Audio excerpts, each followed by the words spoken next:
Bonjour à toutes et à tous. On a prévu ce matin une table ronde sur un sujet qui agite beaucoup de conversations dans les domaines viticoles, qui excite beaucoup de fantasmes et qui fait aussi un petit peu peur. C'est celui du fabuleux monde du Web 3, des NFT, de la blockchain. On a lu beaucoup de choses ces derniers temps sur des initiatives qui fleurissent de part et d'autre avec plus ou moins de succès. On touche là à des technologies qui n'ont rien à voir avec l'univers du 1 et qui font une entrée fracassante dans cet univers. Donc on va essayer de comprendre aujourd'hui avec vous, avec des exemples très concrets, qu'est-ce qu'on peut en faire, comment ça peut impacter le monde du vin pour le meilleur et pour le meilleur. Et on a trois intervenants qui sont très qualifiés aujourd'hui, qui vont pouvoir partager avec vous ces retours d'expérience. Donc ça va être très concret. Je pense que la première chose qu'il faudrait qu'on fasse, c'est déjà vous laisser le temps de vous présenter dans votre activité. Florian, Benoît et Hugo. Hugo, je te laisse le premier. Merci beaucoup. Ce que tu fais. Merci beaucoup Laurent pour cette invitation. Je suis donc Hugo Serres, directeur commercial donc, chez Crystal Chain. Bonjour à tous, Benoît Rousseau, je suis responsable innovation pour le groupe InVivo. Et bonjour à tous, Florian Landinière, chef de projet digital chez Cordier. Alors, commençons tout de suite par une définition. Je pense qu'il faut poser les choses. Sans faire du Web 3 pour les nuls, mais il faudrait quand même que tu arrives, Hugo, à nous définir de façon relativement simple ce que c'est que la blockchain, comment ça fonctionne, et puis après on verra les applications. Donc, est-ce que tu peux nous expliquer en 5 minutes ce que c'est que la blockchain? Je vais même prendre moins de 5 minutes, Laurent, je vous rassure. Typiquement, j'ai une illustration en fait, à vous donner sur qu'est-ce que la blockchain. On va prendre deux personnes. Ces deux personnes, en fait, ont des informations à notariser sur un domaine. Elles vont prendre un bloc de marbre. Elles inscrivent ces données dans le bloc de marbre. Elles notent la date, l'heure, leur nom et elles signent. Elles vont distribuer ce bloc de marbre à une personne. Puis, elles refont exactement la même opération sur un deuxième bloc de marbre qu'elles vont distribuer à une deuxième personne. Et ainsi de suite. Puis, deux autres personnes qui vont vouloir en fait ajouter des informations vont exactement faire la même chose. C'est-à-dire reprendre le bloc de marbre, un nouveau bloc de marbre, remettre ces données, les dates, la signature, et redistribuer ce bloc de marbre à la suite du premier bloc de marbre. En fait, typiquement, c'est ça la blockchain. C'est l'information qui va pouvoir être notarisée sans pouvoir être modifiée ni supprimée. Bon, alors je vous rassure, chez Crystal Chain, les blocs de marbre, c'est un peu lourd en fait à transporter et à distribuer. Donc en fait, on a digitalisé ça. Le but en fait pour nous, c'est vraiment de pouvoir garantir à nos clients que l'information, elle est sécurisée dans la technologie de la blockchain.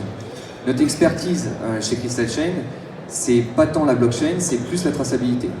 Donc on a trois grandes solutions en fait autour de ça. Ça va être d'abord en fait être la traçabilité pour pouvoir garantir les informations de bout en bout d'une filière, mais également pouvoir certifier que ces informations soient auditables. Donc on va pouvoir permettre notamment à des auditeurs tiers d'avoir accès à ces informations et également aux marques de pouvoir véhiculer cette information donc, qui va être vérifiée et donc prouver en fait des engagements pour l'intégralité de la filière. Donc on a notamment des cas d'usage qui sont développés. Je vais pouvoir notamment laisser le micro à Benoît. Voilà, merci pour la théorie. Donc on a bien compris que les blocs de marbre ne sont pas vraiment en marbre, ils sont digitalisés. Qu'est-ce que vous en avez fait chez Soufflet? Vous avez aujourd'hui réalisé une première opération. Est-ce que tu peux nous expliquer, Benoît, comment ça fonctionne? Qu'est-ce que vous avez appris? Comment vous avez réalisé ça?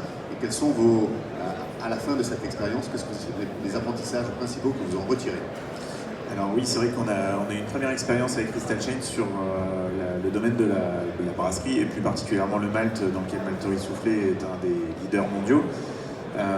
Pour filer un petit peu l'image du marbre, les filières agroalimentaires, c'est ces personnes qui gravitent autour du marbre et qui vont vouloir partager des informations. On a toute la chaîne de valeur qui se retrouve, qui transfère de la matière, donc de l'orge, puis du malt, puis de la bière. Et l'idée, c'est comment on arrive à habiller ces transferts avec l'information qui est générée tout au long pour valoriser justement l'expertise et l'excellence de ces filières à travers des cahiers des charges, des échanges de données. Et donc nous, on a initié ce projet-là en 2021 avec Malterie Soufflet pour monter une plateforme de transparence qui s'appelle Transparency, dans lequel on va être capable, nous, de verser l'ensemble des informations de traçabilité de nos maltes, depuis les agriculteurs jusqu'à la sortie de nos usines, et de mettre à disposition ces informations au niveau de nos clients brasseurs, que ce soit des gros brasseurs mondiaux ou des artisans brasseurs. Et l'idée, c'était de leur donner la capacité de mettre en avant justement toute l'histoire et pourquoi ils choisissent tel ou tel ingrédient, l'origine, valoriser les terroirs, enfin tout un tas d'informations qui vient en fait se greffer sur la chaîne de valeur de la traçabilité. Donc la traçabilité, c'est l'excellence opérationnelle, c'est la force de chacun des métiers qui est contributeur. Et après, c'est comment, ça c'est la tuyauterie, je vais changer un peu d'image, mais on fait les tuyaux entre tout le monde. Et après, on se demande quelle information on fait passer dans les tuyaux. Est-ce qu'on fait passer du terroir, de la géolocalisation, des certificats bio, HVE, etc. Enfin, et on passe dans une logique non plus de marketing de la confiance, où on fait confiance aux marques, on rentre dans une dynamique de marketing de la preuve. C'est-à-dire, à un moment, nous, on est transparent, vous pouvez ouvrir le capot et venir voir ça. Et du coup, on inverse les éléments et ça devient un outil de pédagogie pour le consommateur final et pour l'ensemble des acteurs. Donc c'est vrai que cette notion de blockchain, de maillage des acteurs, elle est intéressante puisque tout le monde tire vers le haut en validant les informations des uns des autres, en animant nous, des comités filières où on va décider les informations qu'on partage, etc. Donc voilà un peu la dynamique qu'on a, et aujourd'hui on a en effet cette plateforme côté Transparency au niveau du malt. Et moi dans ma position au niveau d'Invivo, c'est de favoriser en fait les réussites d'un métier et de voir comment on arrive à le déployer sur d'autres métiers, d'où aujourd'hui notre présence avec Cordier dans cette dynamique-là aujourd'hui. On peut penser que c'est que le début. Ce qui est très intéressant en tout cas, c'est qu'on voit qu'il y a une demande du consommateur d'y voir plus clair, de pouvoir créer un lien de confiance, et la transparence est un élément clé. Donc il faut pouvoir tout montrer, il faut avoir les bons outils pour pouvoir le montrer, créer ce lien de confiance, et c'est là que les blocs de la blockchain dans lesquels les informations sont gravées de façon immuable et qu'on ne peut pas modifier, peuvent créer ce lien. Chez Cordier, vous avez aussi réalisé des choses intéressantes cette année à travers la cuvée mythique. Lorient, est-ce que tu peux nous en parler? Oui, bien sûr. Donc avant de vous parler de la blockchain et donc cas d'usage, je vais vous parler de Cordier, de qui on est. Donc Cordier, c'est la filiale vin du groupe Invivo, dont fait partie Benoît. Et chez Cordier, on est distributeur de vin à travers des marques fortes en France et à l'international. Chez Cordier, on est créatif aujourd'hui, on est engagé aujourd'hui créatif pour demain. Et ça se traduit par le fait qu'on est toujours à l'affût des nouvelles innovations, des nouvelles technologies et des nouvelles bonnes pratiques agricoles que l'on souhaite mettre au service de la tradition et au service de nos caves coopératives et de leurs 3800 viticulteurs. C'est pour ça qu'on est très content d'être avec vous, avec la WineTech aujourd'hui. Si on revient à la blockchain dans notre cas d'usage sur la cuvée mythique, on a décidé de sélectionner comme premier vin blockchainé pour Cordier la cuvée mythique, parce qu'à l'origine de la cuvée mythique, c'est un groupe de vignerons en fait, qui s'est rassemblé dans le Languedoc il y a plus de 30 ans pour valoriser leur terroir et valoriser la dénomination récente qui avait été créée d'IGP des vins du Pays de Doc et maintenant appelée IGP Pays de Doc. Et donc cette mission de valoriser le terroir qu'ils avaient eu plus de 30 ans, nous on vient la prolonger avec la blockchain en retraçant la vie du vin, de la vigne jusqu'aux mains du consommateur. Donc vous le savez, aujourd'hui le consommateur il a de plus en plus d'attentes en matière de transparence. Il a besoin de savoir d'où vient le produit qu'il consomme. Est-ce que c'est un produit qui est produit en France? Est-ce que les matières premières viennent de France? Et grâce à la blockchain, en fait, on va pouvoir lui apporter des réponses supplémentaires qu'on ne pouvait pas écrire sur l'étiquette de vin qui aujourd'hui est beaucoup trop petite par rapport à la masse d'informations qu'on peut raconter sur un vin et sur son histoire, son terroir, ses origines. Donc à travers l'application, si vous scannez le QR code, je ne sais pas s'il est, oui, il est à l'écran, vous allez pouvoir retrouver beaucoup d'informations sur la localisation des vignes, comme j'ai pu le dire, et les certifications HVE. Vous allez pouvoir retrouver également des informations sur l'élaboration du vin, sur les notes de dégustation. Et au travers de tout ça, vous allez aussi avoir les témoignages des hommes et des femmes qui ont participé à l'élaboration du vin. Notamment dans le cas de Cordier, on a un témoignage de notre vigneron ambassadeur Benjamin Andrieux, que je remercie d'avoir autorisé la diffusion de son témoignage. Et on a aussi un témoignage de notre master œnologue Marie-Julien, que je remercie pour son implication dans le projet. Et donc la blockchain, c'est ça aussi, c'est un projet qui vient pour le vin reconnecter le viticulteur et le consommateur Et parce qu'avec l'industrialisation, voilà, c'est un bien qui était à moindrie. Et donc au sein aussi de l'entreprise, c'est un projet qui vient reconnecter les différents services autour d'un projet commun, autour d'un engagement commun. Donc pour le cas de Cordier, voilà, tous les services ont participé, que ce soit le marketing, le commerce, l'innovation ou la qualité. On a tous mis notre pierre à l'édifice pour avoir la meilleure institution possible et la meilleure réponse à apporter aux consommateurs. En fait. Et donc c'était un projet pour Cordier qui est très fédérateur, notamment parce que pour nous c'est un premier pas pour mettre au centre de notre stratégie l'innovation, le digital, et pour mettre cette innovation au centre aussi de notre démarche RSE. On a appelé Terra 360, qui est une démarche qui tend à valoriser la viticulture, à assurer sa pérennité et à réduire notre empreinte écologique. Magnifique initiative, enfin, je pense qu'on est au début de l'ère de l'innovation, du Web 3, de ces technologies dans le vin. Est-ce qu'aujourd'hui vous avez déjà des retours d'expérience des premiers clients, tests consommateurs, ou est-ce que c'est encore trop tôt, il faut qu'on donne rendez-vous dans quelques mois pour pouvoir débriefer tout ça? Alors c'est très récent pour nous, la blockchain, parce qu'on l'a sorti il y a 10 jours ou pas. Donc c'est pour ça qu'on a encore, vous verrez sur notre stand, des colorettes sur la bouteille et que le QR code n'est pas intégré dans l'étiquette. Mais on a déjà des retours, en tout cas en interne et un peu sur le salon, comme quoi voilà, c'est une très belle initiative et qui vient vraiment donner plus d'espace de communication pour le viticulteur et pour raconter l'histoire du vin. C'est le début, donc c'est presque une avant-première en fait que vous avez là. Parce que je vous donne rendez-vous sur le salon Wine Paris en février. La WineTech sera présente avec un stand de 40 startups, 400 mètres carrés. On aura une conférence, une journée dédiée entièrement à cette technologie. Et ce sera peut-être l'occasion de nous partager donc, les premiers retours d'expérience concrets des clients. Avec plaisir. Rendez-vous est pris. On a parlé de blockchain, c'est une des technologies du Web3, mais on peut faire beaucoup plus de choses avec la blockchain. Hugo, est-ce que tu peux un peu nous dégrossir ce paysage de ce qui vient après? Oui, exactement.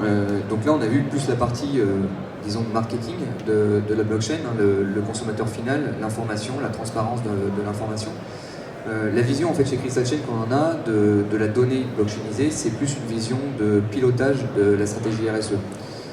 Dans le sens où il n'y a pas aujourd'hui un seul dirigeant qui n'a pas de politique de décarbonation dans son agenda à horizon 2030. La nécessité que cette stratégie va avoir, c'est l'accès à la donnée. La donnée en fait de filière, elle est disponible, mais elle n'est malheureusement pour l'instant pas consolidée.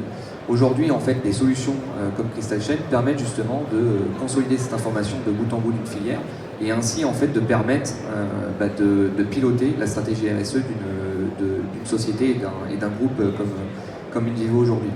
Donc nous, notre vision en fait des choses, c'est vraiment que demain, la donnée sera, elle est déjà aujourd'hui, centrale. La donnée de traçabilité sera juste nécessaire pour tout ce qui va être calcul d'impact, notamment analyse du cycle de vie, notation environnementale, avec l'affichage environnemental qui arrive notamment dans le domaine agro-agri. Donc ça, c'est des choses qui sont en fait dans la stratégie de Crystal Chain et sur lesquelles on accompagne déjà nos clients. La prochaine révolution du vin, on ne sait pas encore d'où est-ce qu'elle va venir, mais on a le sentiment, nous, à la WineTech, avec nos 120 startups, qu'elle sera forcément digitale. Et personnellement, moi, je mets un pari, je mets un billet qu'effectivement, ce sera certainement sur des technologies Web3, blockchain et NFT. En tout cas, on n'a pas fini d'en entendre parler. Ça va impacter durablement cette industrie, ce secteur. On le sait déjà, on voit déjà les premiers mouvements, on voit beaucoup d'entreprises qui investissent, qui se créent dans ce secteur. Vous verrez autour d'ici, vous en avez déjà 3-4. Allez les rencontrer, allez leur poser des questions. Crystal Chain est ici, WineBlock est là, et vous allez voir déjà ce qui est possible de faire. On est encore en mode presque laboratoire, ça sort tout juste avec des premières applications. Donc vous êtes ici au cœur de l'innovation, de ces mouvements qui seront des mouvements de masse.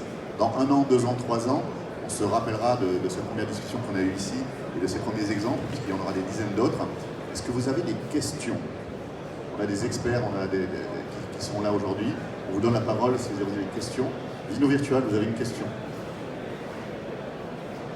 Bonjour, moi j'aurais une question d'ordre marketing.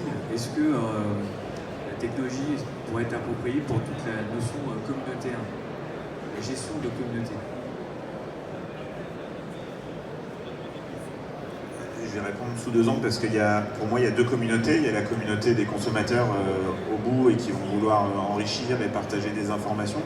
Donc aujourd'hui, il y a en effet une possibilité d'intégrer des plateformes de remontée d'informations. C'est-à-dire que là, on est très top-down en disant on fait une traçabilité à destination du consommateur, mais on peut imaginer des évaluations. On commence à voir apparaître des sujets autour des NFT avec des notions de clubs dans lesquels, si on possède telle bouteille, on va pouvoir participer à des événements premium, des dégustations. Donc je pense qu'il y a cette dynamique-là qui va se mettre en place et qui cherche encore à trouver réellement le curseur sur la valeur créée.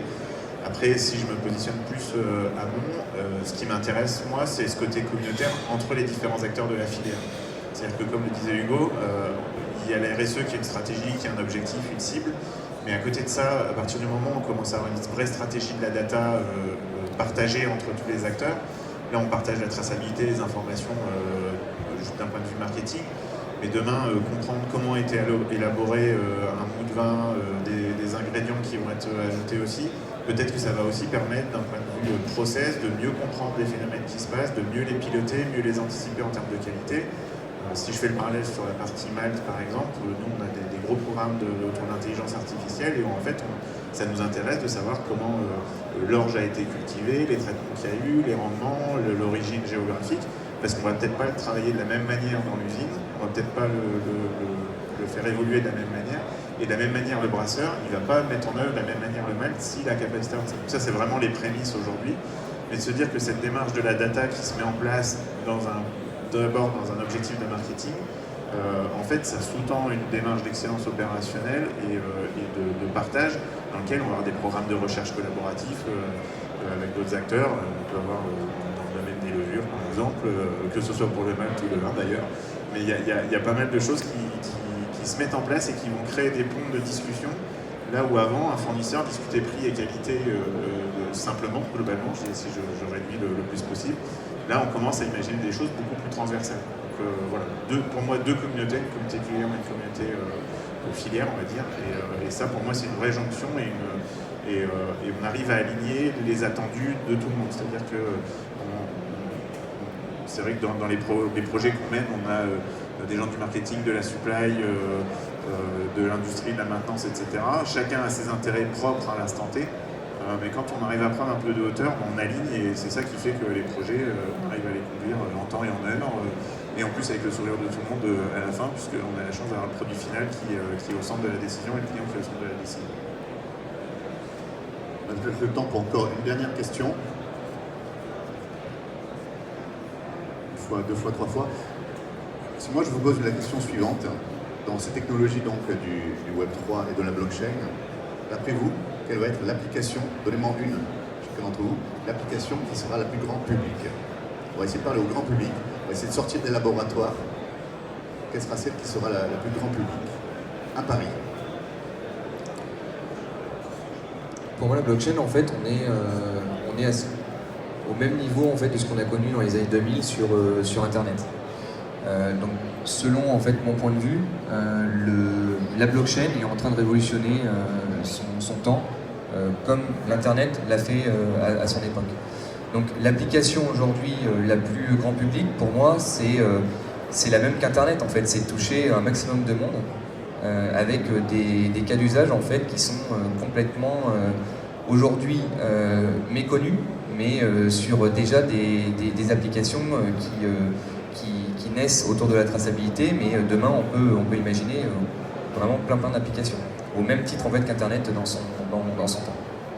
Possibilité infinie. Benoît, suivez-vous. Un pari. Paris, moi j'ai une forte conviction sur la partie carbone environnementale, où on sent que ça commence à frétiller un petit peu sur cette capacité à tracer, à évaluer l'impact carbone de chacun d'entre nous ou des acteurs industriels ou agro-industriels. Donc je pense qu'il y a bien des égards, le carbone est un sujet blockchain ou en tout cas Web3 qui aura un impact fort. Merci. Florian, toi qui as un point de vue aussi consommateur, avec le projet que vous venez de lancer.